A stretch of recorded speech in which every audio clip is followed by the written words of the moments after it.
Welcome to Penrose Learning, where we make understanding easy. You start by writing the two fractions as over b and c over d. Make mixed numbers improper and reduce any common factors, because simplification makes the rest easier. Next, flip the denominators mentally. We focus on denominators for LCM, so list b and d. Once done, prime factor or list multiples for each denominator to find their least common multiple. This gives the common denominator you will use to compare the fractions. Keep numbers tidy to avoid errors. Now, compute the LCM of the denominators by prime factoring or listing multiples until they match.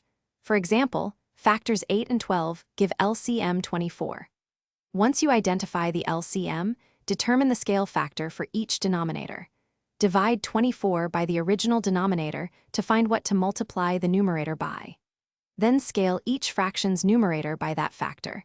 You will have two fractions with identical denominators, which allows direct comparison or addition. To finish, perform the needed operation: comparison, addition, or identifying a common denominator by using the scaled numerators over the LCM denominator.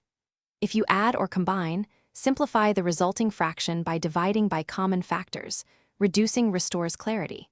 If the outcome looks wrong, retrace your scaling.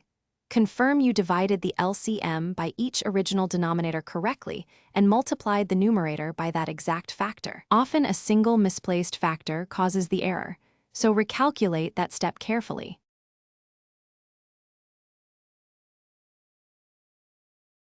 Thanks for watching. If this was helpful, leave a like and consider subscribing. See you next time.